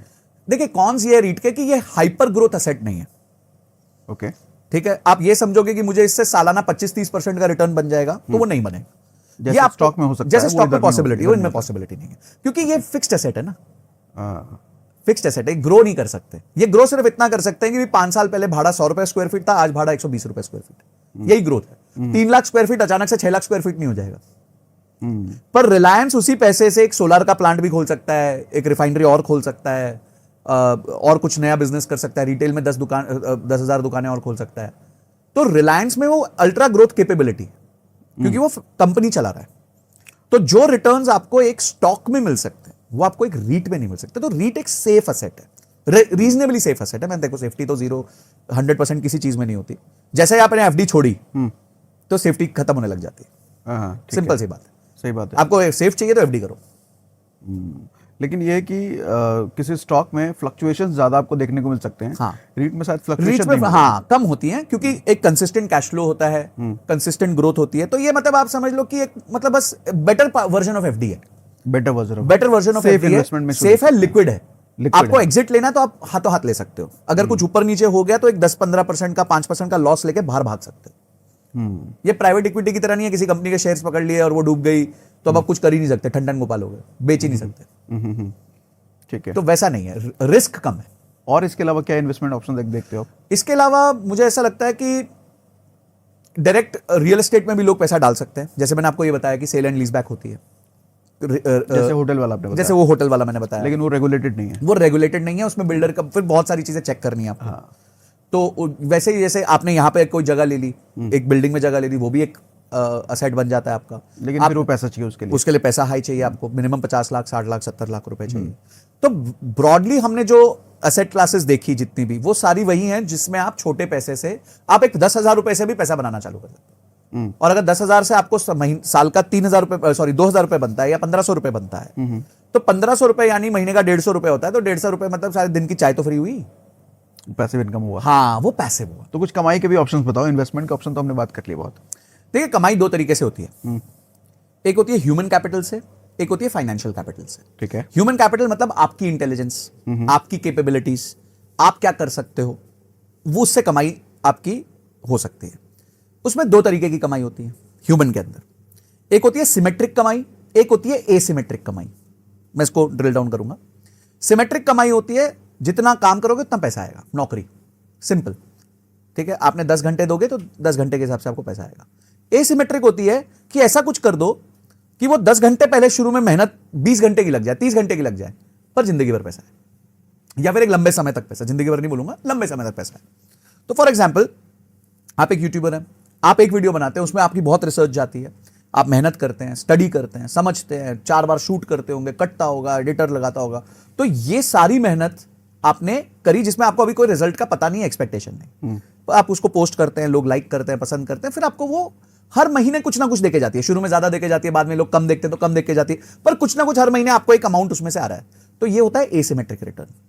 एसिमेट्रिक रिटर्न कहां कहां से आ सकता है? जैसे मैंने बताया, आजकल ये सोशल प्लेटफॉर्म से आ सकता है। दूसरा, अपना कोर्स बेचने से आ सकता है। आप अपने अगर कोई भी स्किल को जानते हैं, कोई भी स्किल को, भाई मैंने तो ये भी देख लिया आजकल कोर्स हो गया कि लड़की को पटाए कैसे, तो उसमें भी कोर्स चल रहे हैं, तो उसमें भी लोग पैसे कमा रहे हैं और अच्छा खासा कमा रहे हैं। मेरे एक फ्रेंड एक बहुत अच्छी सैस कंपनी चलाते हैं, अभी नाम नहीं लूंगा, अच्छा नाम है उनका, वो एडटेक के सैस कंपनी चलाते हैं, मतलब वो प्लेटफॉर्म देते हैं ट्रेनर्स को। तो भाई आज के दिन पे अचानक से ये देखने मिला है कि पर्सनालिटी डेवलपमेंट, ग्रूमिंग, लड़की को कैसे पटाएं, बाहर डेटिंग में जाएं तो क्या स्टेप्स यूज करें, ये सब के कोर्स ज्यादा बिक रहे हैं।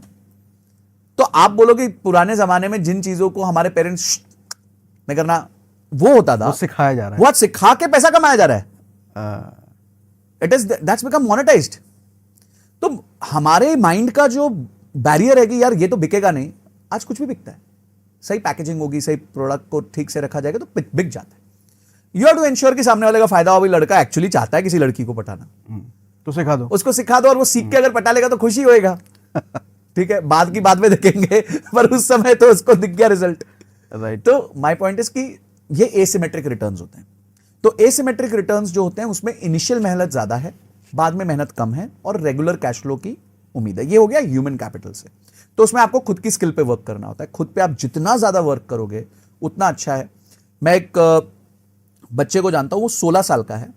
उससे जब एआई आया तो एआई के टूल सीखने चालू किए। आज वो एआई की एजेंसी चलाता है, ठीक है, और कस्टमर्स को एआई बेस्ड मदद करता है। कोई स्क्रिप्टिंग कर देता है, लेटर लिख देता है, ये सब छोटे मोटे काम करता है। 16 साल का लड़का है और करीबन 75,000 से 80,000 रुपए महीना कमा लेता है। ठीक है, मैं ये नहीं कहूंगा ज्यादा है कम है, मैं ये कहूंगा कि मैंने तो 16 साल की उम्र में 75-80,000 सोचा भी नहीं था मैं कमाऊंगा। बहुत सारे लोग नहीं कमा रहे आज भी नहीं कमा रहे। 50-50 साल की उम्र वाले नहीं कमा पाते, पर उसने वो सोचा, मेहनत करी, उस तरफ में कुछ किया, और आज वो कमा पा रहा है। ठीक है, तो मेरे पॉइंट ये है कि आज आप एसिमेट्रिक रिटर्न्स कमा सकते हो। मेरा बेटा है, उसने मुझे एक बहुत अच्छा स्टेटमेंट दिया था, you pay to my school and I don't learn how to make money, and I don't pay to YouTube and it teaches me how to make money. अरे वाह। हाँ, ये उसका ही स्टेटमेंट था कि आप मेरे स्कूल को पैसा देते हो, और वो मुझे ये नहीं सिखा रहे कि पैसा कैसे बनाना है। वो मुझे आज भी सिखा रहे हैं कि भाई अकबर पहले आया था कि बीरबल पहले आया था कि शाहजहां पहले आया था कि कौन पहले आया था। ठीक है, पर मैं जब YouTube देखता हूं, कोई चैनल देखता हूं, मिस्टर बीस्ट देखता हूं, ये देखता हूं, तो मुझे समझ आता है यार मैं पैसा कैसे कमा सकता हूं। मैं देखता हूं एक मिस्टर बीस्ट जैसा 26 साल का उम्र का लड़का आज साल का $40 मिलियन कमा रहा है 12 साल मेहनत करके। तो आज की जनरेशन जो है वो इन स्कूलिंग मेथड्स से नहीं सीखती, आज वो ऑनलाइन ज्यादा सीखती है। तो पैसिव इनकम, कमाई जो आपने वर्ड यूज किया, विल कम फ्रॉम एसिमेट्रिक, यानी कि एक बार की मेहनत मल्टीपल टाइम्स का रिटर्न। आप एक किताब पढ़ते हो, वो किताब एसिमेट्रिक है, उसकी लर्निंग्स आपकी जिंदगी भर चलती है। तो ये सारी एसिमेट्रिक चीजें। तो ह्यूमन कैपिटल में आप एसिमेट्रिक काम करोगे तो आप एसिमेट्रिक रिटर्न्स पाओगे। ठीक है, सिमेट्रिक हो गया जी, चलो अपन ऑफिस गए, अपन 10 घंटे कंप्यूटर के सामने काम किए, अपनी तनख्वाह सेट है, 30,000 रुपए महीना, 30,000 मिल गया, खत्म हो गया। मतलब किया और पैसा मिला, किया हाँ, पैसा इट्स अ मिला। प्योर ट्रांजैक्शन, सौदा है, सौदा। पर ये सौदा नहीं है, ये इन्वेस्टमेंट है जो रिटर्न्स देगा। तो इसके क्या क्या ऑप्शंस हैं? इसके जैसे मैंने बताया कि ये आपका courses बताया आपने। ये कोर्सेज हो गया, आपके चैनल्स हो गए, डिजिटल चैनल्स हो गए, ठीक है। आजकल लोग कोचेस को कोच बनाने की ट्रेनिंग दे रहे हैं कि तुम कोच हो पर तुम अच्छे कोच नहीं हो भाई, तुम्हें ऑनलाइन नहीं आता, तुम्हें ऑफलाइन आता है, मैं तुम्हें सिखाता हूं फनल कैसे बनाते हैं। वो लोग पैसा कमा रहे हैं। मैं एक को जानता हूं जिसका मैक्सिमम कोर्स 40 लाख रुपए में बिकता है, लड़का 22 साल का, 23 साल का तो बिक रहा है क्योंकि उसने नीड क्रिएट कर ली, या फिर उसने ट्रस्ट क्रिएट कर लिया है, उसने रिजल्ट्स प्रोवाइड कर दिए होंगे। तो लोग आज इंडिया में इस चीजों का पैसा देने को तैयार है। पहले लोग 200 रुपए की किताब लेने के पहले सोचते थे, हाँ, आज 40 लाख भी दे रहे हैं आज 40 लाख भी दे रहे हैं कि यार ये 40 लाख दूंगा तो मेरे साल की 1 करोड़ रुपए की इनकम बढ़ जाएगी। तो लोगों ने ROI सीख लिया, मैं कितना लगाऊंगा कितना आएगा, आलू डालूंगा तो सोना निकलेगा कि नहीं निकलेगा तो वो सीख लिया। उसके अलावा देखिए, कोई भी दूसरी चीज जो मैं इस जनरेशन के लिए, अर्निंग के लिए कहना चाहता हूं, एक प्रॉब्लम हो गई है इस जनरेशन के साथ। प्रॉब्लम ये हो गई है कि सब स्क्रीन के सामने आ गए, तो अब है ना उनको एक ही कमाई का जरिया दिख रहा है कि या मैं यूट्यूबर बन सकता हूं, या मैं इंस्टाग्रामर बन सकता हूं, या मैं सोशल मीडिया एक्सपर्ट बन सकता हूं। क्योंकि उसमें दो चीजें, उसमें पैसा भी है और नाम भी है। दोनों की भूख होती है लोगों को। वो मैस्लोज हायरार्की कहते हैं, एक टाइम के बाद पैसा खत्म हो जाता है, फिर आपको सेल्फ रियलाइजेशन, एक्चुअलाइजेशन, ये सब चाहिए। तो लोगों को लगता है यार छाप भी रहे हो पैसा और छप भी रहे हो, सामने लोगों को पहचान भी आ रही है, सेल्फी भी हो रही है, सब हो रहा है। छाप भी रहे हो और छप भी रहे हो, छाप भी रहे हो और छप भी रहे हो, दोनों हो रहा है आपका, ठीक है। अब इसमें प्रॉब्लम क्या है, अभी भी ना यूट्यूब या ये सब चीजों में ना कमाई बहुत छोटी है। अगर आप अपना रियल एक्सपैंड करोगे, विजन होराइजन बड़ा करोगे, तो आज इंडिया में ऐसे कई सेक्टर्स हैं जो यूट्यूब की कमाई आपको 6-8 महीने बाद दिन की दे देंगे, दिन की, जो यूट्यूब महीना साल में नहीं दे सकता। ऐसा? हाँ, कौन कौन? सागर जी खुद ही आपको भी बताओ भाई कहीं हम ज्यादा टाइम तो यहाँ नहीं डाल रहे तो मैं बताता हूं, जैसे सोलार है, सोलार बिजनेस है, हाँ, ठीक है। अब सोलार के इतने इनिशिएटिव्स चल रहे हैं। मैं एक कंपनी को जानता हूं, 4 साल से काम कर रही है, 4 या 5 साल से काम कर रही है, फ्लोटिंग सोलार्स बनाती है, मतलब पानी के ऊपर सोलर बनाती है। पानी के ऊपर सोलर? हाँ, चाइना से टेक्नोलॉजी आ गई। चाइना तो बड़े बड़े सी के ऊपर सोलर पैनल्स में लगा देता है, सोलर फार्म्स कहते हैं उसको। पानी के ऊपर सोलर पैनल लगा देते हैं, ओके। क्योंकि जमीन तो लिमिटेड है, तो अगर आप सोलर पैनल लगाओगे तो सोलर पैनल का प्रॉब्लम क्या है कि एक के ऊपर एक नहीं लगा सकते ना, आपको फ्लैट लगाना पड़ता है। तो उन्होंने बोला चलो पानी को इस्तेमाल कर लेते हैं, पानी पूरा पड़ा ही है, ठीक है। तो उन्होंने जम के बड़े बड़े सोलर पैनल्स लगा दिए जहां पे पानी ज्यादा मूविंग नहीं होता, मतलब ऐसा स्टेबल होता है, सी के अंदर नहीं लगा सकते, वहां तो टूट फूट जाएगा। अच्छा, ठीक है, तो ऐसे स्टेबल जगहों पे उन्होंने सोलर पैनल्स लगा दिए। यही चीज एक इंडियन कंपनी ने कॉपी कर ली, मैं उनको जानता हूं। 5 साल हुए हैं, उनका प्रॉफिट आज 80 करोड़ रुपए साल का है, प्रॉफिट आफ्टर टैक्स, ओके। और इन्वेस्टमेंट उनकी टोटल, देखो इसमें तो क्या होता है कि 90% तो उधार मिल जाता है सरकार से, स्कीम्स हैं सरकार की, सरकार रिबेट देती है, कभी कभी डबल डेप्रिसिएशन दे देती है कि भाई तुम अगर 100 रुपए डालोगे तो हम तुमको P&L में 200 रुपए का बेनिफिट देंगे। 100 रुपए आप निवेश करोगे, आपके खर्चों में हम 200 रुपए बुक कर देंगे। ये भी ऐसी स्कीम्स है, बहुत सारी स्कीम्स है, क्योंकि सरकार को पावर जनरेशन चाहिए ना, राइट, लोगों को बिजली देनी है, सबके घर बिजली पहुंचनी चाहिए, राइट। यूट्यूब कैसे चलेगा बिजली आएगी तो चलेगा। तो बिजली जो है देने वाले लोग आज ज्यादा पैसा कमा रहे हैं, जम के पैसा कमा रहे हैं। 70-80 करोड़ रुपए का प्रॉफिट आफ्टर टैक्स, जिसमें उसको पुराने जो एस्टैब्लिशमेंट्स है वो 25-25 साल चलेंगे, 30-30 साल। इनमें पावर परचेज एग्रीमेंट सरकार 25 साल का करती है। क्या मतलब इसका? यानी कि आपने जगह लगा दी, अब आपका माल क्या बेच रहे हो, आप पावर बेच रहे हो, पावर जनरेट करते हो, तो सरकार आती है, आप बोलती है सुनो भाई 25 साल पावर तुम्हारी हमारी हो गई, ओके। तो अब आपको सेल्स क्या करनी है, मतलब हो गया फिक्स कस्टमर है, फिक्स इनकम हो गई। तो ये रिकरिंग इनकम हो गई आपकी। मैं बता रहा हूं, इंडिया में अभी तक बहुत चीजें एक्सप्लोर नहीं हुई। माइनिंग बिजनेस है, माइनिंग, क्रिप्टो माइनिंग नहीं, क्रिप्टो नहीं, mining, actual mining, coal mining हो गया। उसके बाद आपका अदर रेयर मिनरल्स है, बॉक्साइट है, कॉपर है, मैंगनीज है, ये सारी चीजें। माइनिंग क्यों नहीं कोई करता? माइनिंग करो, जम के पैसा कमाओ। तो ये माइनिंग आम आदमी कर सकता है? आप स्टार्ट करो, पहले ट्रेडिंग से स्टार्ट करो। कैसे? आप कोयला बेचना चालू करो पहले। कैसे? एक स्टेप वाइज बताओ। हाँ, तो कोयला, भाई देखो आपको कोयला बेचना है तो पहले कोयले का स्टडी करो कि कोयला लगता क्या है, पावर प्लांट। अच्छा, ये सब चीजें ना रोज लगती हैं, इसमें सौदा एक बार होता है, पैसा जीवन भर आता है। आपने आज एक पावर प्लांट पकड़ लिया जिसको कोयला चाहिए, उनको तो जम के कोयला चाहिए, पागल जैसा कोयला चाहिए। और कोयला सिर्फ पावर प्लांट को नहीं चाहिए, जो स्टील बनाता है उसको भी चाहिए, जो एल्यूमिनियम बनाता है उसको भी चाहिए। तो कोयले की बहुत खपत है, एक्सट्रीम खपत है। अगर आपने 4 कस्टमर भी पकड़ लिए तो आपको जिंदगी में काम करने की जरूरत नहीं। उसके बाद सिर्फ उन 4 का फोन उठाओ और उनको माल टाइमली बेसिस पे ठीक ठाक पहुंचा दो। इतना तो करोगे ना धंधा। तो मैंने सुना है माइनिंग के लिए तो बहुत बड़ा कॉन्ट्रैक्टर बनने की जरूरत है। ना ना ना ना, कोई नहीं। आप स्टार्ट करो ट्रेडिंग से, एक माइनिंग के साथ जुड़ जाओ, एक माइनर के साथ जुड़ जाओ जो माइनिंग कर रहा है, उससे बोलो तेरा माल मैं बेचूंगा, और भागो और माल बेचो उसका। अब ये माइनिंग भी तो हर जगह नहीं हो रही है। बिल्कुल हो रही है, भारत में हर स्टेट में माइनिंग है। उड़ीसा में सबसे ज्यादा माइनिंग है, महाराष्ट्र में माइनिंग है, ओके। हाँ, आंध्रा में माइनिंग है, तेलंगाना में माइनिंग है, हर जगह माइनिंग है। तो वहाँ जो माइनिंग कर रहा है उससे जाके जुड़ो और उसका माल बेचना चालू करो, आपको प्रोडक्ट की समझ आ जाएगी, मतलब आपका उसके कैपिटल भी नहीं affiliate- लगेगा। उसके एफिलिएट बन गए आप। एफिलिएट बन गए भाई, एफिलिएट कोर्स बेचते हो तो कोर्स की तो क्या ही मार्केट है इंडिया में। बहुत छोटा मार्केट। आपने समझो जी सागर जी, आपने कोर्स कर लिया, उसके बाद दूसरा कोर्स थोड़ी करोगे आप तो रुक गए, 1 साल रुक गए। सर ये जो कोर्स वाली कंपनीज रेवेन्यू कर रही है ना, ये महीने का रेवेन्यू होता है माइनिंग कंपनीज का। जो साल में वो स्ट्रगल करती है ना, लाखों करोड़ों रुपए का वो डालती हैं, एड स्पेंड्स करती हैं, बर्न जिसे कहते हैं, और इतनी मेहनत करके लाखों लोगों की टीम लगा के जो काम करती हैं, उसमें टीम्स होती हैं 10-20 लोगों की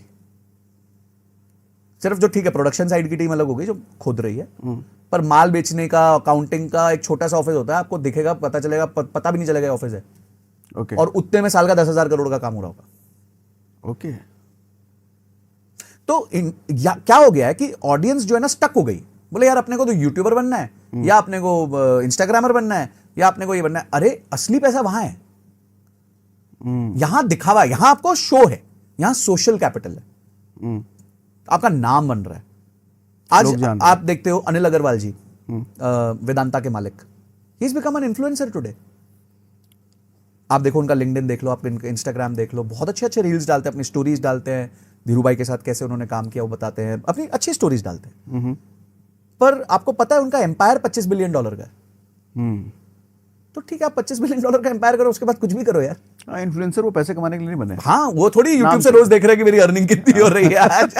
वो थोड़ी किसी ब्रांड के पास जाके बोलते हैं यार ठीक है, इस महीने 25 लाख का टारगेट है, अपने को 5 ब्रांड्स चाहिए जो अपने को 25 लाख रुपए दे दे। I am not disregarding anyone, what I am saying is कि इंडिया में हम सब लोगों के पास बहुत अपॉर्चुनिटीज है। हम क्यों अपने आप को सिर्फ सोशल से रिस्ट्रिक्ट करें कि सोशल मीडिया पे क्या है? तो इन अपॉर्चुनिटीज के बारे में जाने कैसे? देखिए, तो आपने बता दिया। हाँ, मैं आपको बताता हूं, इन अपॉर्चुनिटीज के बारे में आप जानोगे जब आप फील्ड पे उतरोगे। मतलब फील्ड पे उतरोगे यानी कि आप एक्चुअली जाके किसी माइनर से मिलोगे, किसी बंदे से मिलोगे, किसी डिस्ट्रीब्यूटर से मिलोगे, किसी रिटेलर से मिलोगे, किसी पावर कंपनी के मालिक से मिलोगे जाके बोलोगे, या फिर उसके इंजीनियर से मिलोगे। आज एक और बहुत बड़ा बिजनेस है इंडिया में, 3.5 लाख करोड़ की मेडिसिन बिकती हैं हर साल। मैं ऐसे कई ब्रांड्स को जानता हूं जिन्होंने 4-5 साल में 2 दवाइयां पकड़ी, जेनरिक मेडिसिन, क्रोसिन जैसी। क्रोसिन इज जेनरिक मेडिसिन, ठीक है। जेनरिक मेडिसिन में 75% का ग्रॉस मार्जिन होता है। 75%? 75%, 25 रुपए की चीज 100 रुपए में बिकती है जेनरिक में, क्योंकि गवर्नमेंट ने रिस्ट्रिक्ट किया हुआ है। ओके। गवर्नमेंट ने रूल लगाया इसलिए 75% है, नहीं तो मेडिसिन में 99, 90, 95% के मार्जिन हैं। ओके, ठीक है। ठीक है, इनसे कैसे कमाना है? तो इनसे आप अपनी डिस्ट्रीब्यूशन कंपनी ओपन करो, एमआरस हायर करो। मैंने बहुत कंपनियां देखी, 2 दवाइयां पकड़ती है, 3-4 साल में 50 करोड़ का रेवेन्यू ले जाती है। ये थोड़ा खुल के बताओ सर, डिटेल में। हाँ, डिटेल में ये है कि जैसे देखो, आदमी जिएगा, बीमार होगा। आप देखो, एक इंसान को ना एक रोज की चीज पकड़नी है जिसमें रोज मेहनत ना करने पड़े, पर इंसान के रोज की चीज की जरूरत हो। ठीक है, रूह अफ़ज़ा पकड़ा हमदर्द ने, ठीक है, उनकी जिंदगी निकल गई, 0 मार्केटिंग करते हैं और साल का 900,000 करोड़ रुपया रूह अफ़ज़ा बेच देते हैं। लोग लाइन लगा के खरीदते हैं, आज कोई रिप्लेसमेंट नहीं आया उसका। ठीक है, अब रोज तो उनको कुछ नहीं करना पड़ रहा उसके लिए, राइट। तो एज अ एंटरप्रेन्योर या as somebody who wants to make income, पैसा बनाना है आपको, तो आपको ऐसा कुछ करना पड़ेगा जो आपको एलटीवी दे, बहुत ज्यादा पैसा लाके दे आगे। Okay. तो ये जो मैं आपको विकल्प बता रहा हूं, जैसे मैंने अभी माइनिंग बताया, जब मैं आपको मेडिकल बता रहा हूं, तो मेडिकल में क्या होता है कि अलग अलग तरीके की दवाइयां होती हैं। अब एक फीमेल है तो फीमेल के बहुत अलग अलग तरीके की, गायनी रिलेटेड, पीसीओडी रिलेटेड, ये सब दवाइयां होती हैं। जनरिक इंडिया में अगर मैं आपको बताता हूं, अगर आप एक स्मार्ट मार्केटियर हो और आप सिर्फ डायबिटीज और पेट साफ करने की दवाई ले आओगे ना, आप 100 करोड़ का ब्रांड बन जाओगे 3 साल के अंदर, 4 साल के अंदर।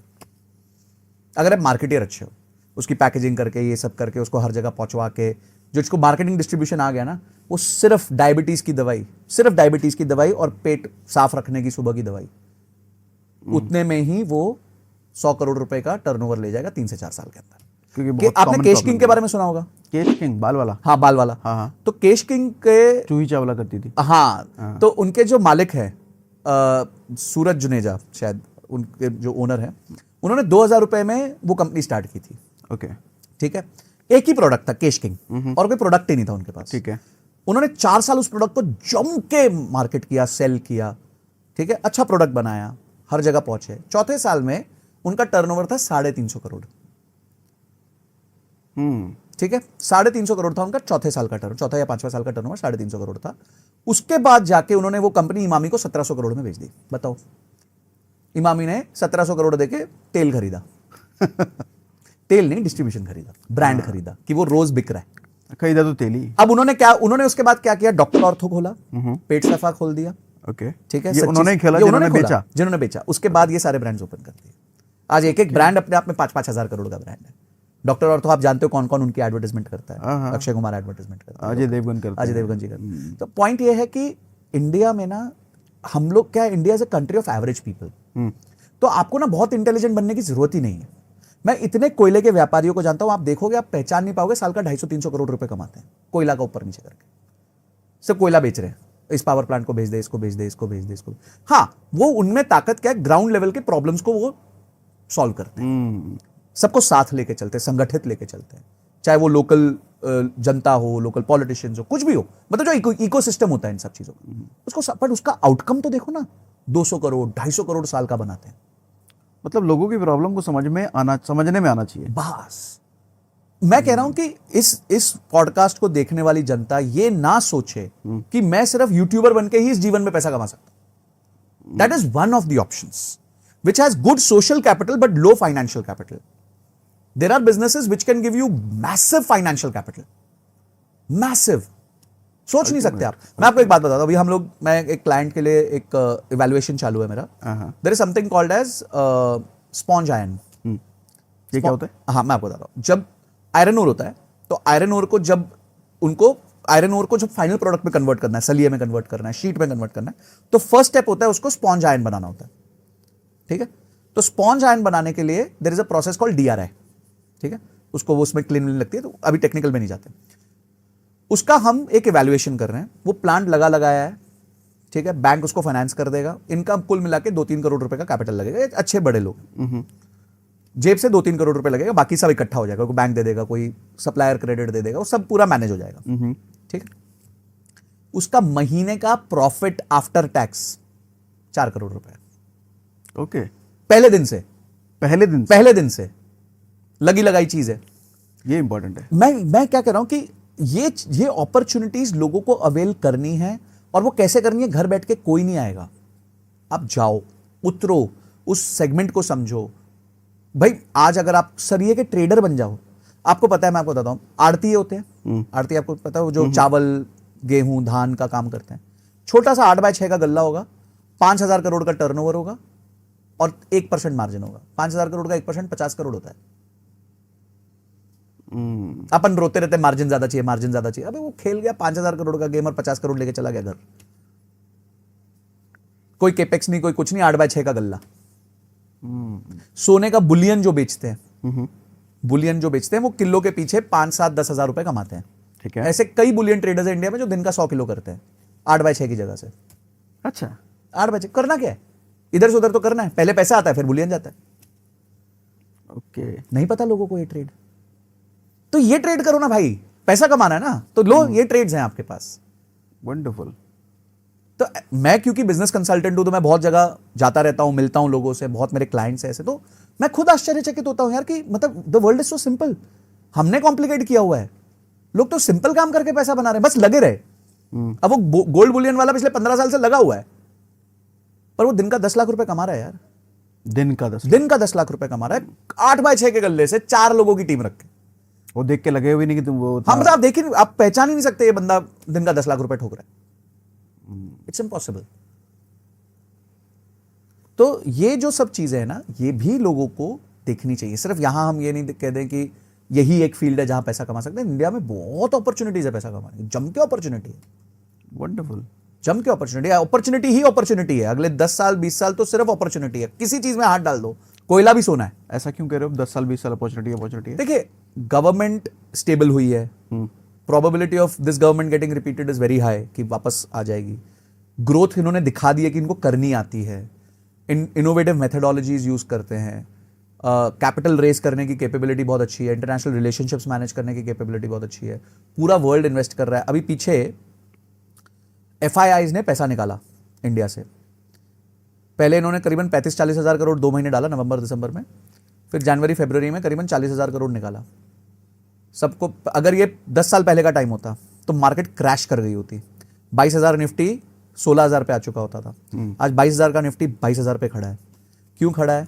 लोगों को भरोसा है, नहीं, क्योंकि इंडिया का डोमेस्टिक इंस्टीट्यूशनल इन्वेस्टर जो है उसने बचा लिया है। उसने आज उन 2 महीने के अंदर, जब इन्होंने 40,000 करोड़ निकाला, उसने 40,000 करोड़ डाल दिया, और उस 40,000 करोड़ में से 19-20 हज़ार करोड़ की SIP थी। आज 19-20 हज़ार करोड़ की महीने की SIP है इंडिया में। और अभी कितने ही अकाउंट्स है? 3 crore against the number of जनता जो हमारे पास है। 150 करोड़ की जनता में सिर्फ 3 करोड़ अकाउंट्स है जो पैसा डाल रहे हैं आज के दिन। तो अभी तो बहुत बाकी है, अभी तो मतलब इतना, आई एम पर्सनली, अगर ये स्टेबिलिटी, पॉलिटिकल लेवल की स्टेबिलिटी रहे, I am telling you there is no, आपको कहीं जाने की जरूरत नहीं है। इंडिया में कोई भी एक चीज पे हाथ रख लो, कोई भी एक चीज पे, मतलब कोयला बेचोगे तो अगले 10 साल कोयला बेचो, मेडिसिन बेचोगे अगले 10 साल मेडिसिन बेचो, यूट्यूब करना चाहते हो अगले 10 साल यूट्यूब करो, कोई प्रॉब्लम नहीं है। पर किसी भी चीज पे एक बार हाथ रख के बैठ जाओ और उस पर काम करो, पिच पे बने रहो, आप डेफिनेटली इतना पैसा ठोकोगे ना, आप सोच नहीं सकते। आप सोचा ही नहीं होगा इतना वेल्थ बन सकता है जिंदगी में। आपने क्या, इंडियंस की प्रॉब्लम है ना, 2 करोड़ बना लूंगा तो बहुत है, 10 करोड़ बना लूंगा तो बहुत है। मैं एक इंडिया के लार्जेस्ट मेडिसिन OEM से मिला, तो बड़े हम्बल दोनों ब्रदर्स हैं। तो बोलते जब हमने बिजनेस चालू किया तो हमने सोचा था कि दोनों के पास बिजनेस इतना करेंगे कि दोनों के पास 10-10 करोड़ का प्रॉफिट आफ्टर टैक्स, मतलब हाथ में आ जाए, मतलब टैक्स वैक्स देने के बाद जेब में 10-10 करोड़ हो दोनों भाइयों के। बोलते ये टारगेट हमारा 2 साल में पूरा हो गया। ओके, आज उनका टर्नओवर 4,500 करोड़ है। तो आपको पता नहीं होता what is life in store for you if you keep on doing great things. मतलब आप करते रहो करते रहो करते रहो। पैसा बनाने के इंडिया में हर चीज में, आज आप कचरा भी बेचोगे तो पैसा कमा लोगे, छोड़ो यार क्या ही करना, कचरा बेचो तो भी पैसा बना सकते, नॉर्वे में बेच दो जाके। ये डिस्कशन मुझे रोकने का मन नहीं कर रहा, लेकिन समय हो चुका होगा तो हमें डिस्कशन रोकना पड़ेगा। खैर, इसके बाद हम अगला डिस्कशन फिर से कर सकते हैं। लोगों के कमेंट्स पे छोड़ते हैं कि आपके अगर कमेंट्स आते हैं तो संजय सर को हम दोबारा इनवाइट करके इस डिस्कशन को कंटिन्यू कर सकते हैं। डेफिनेटली। और सच में मुझे बड़ा मजा आ रहा है, मैं ऑफलाइन बहुत डिस्कस करने वाला हूँ आपसे। तो वो आपको अगली बार मिल सकता है, मेरे को तभी ले लूंगा मैं सर से। चलो, thank you for coming. Thank you Sanjay sir, और तहे दिल से धन्यवाद, बहुत कुछ सिखाया आपने। Thank you and I hope audience को ये पसंद आया, एंड इसमें से कुछ भी छोटा सा भी वो इम्प्लीमेंट करेंगे तो उनके लाइफ में बहुत बड़ा डेल्टा आ जाएगा। Wonderful, thank you very much. Thank you.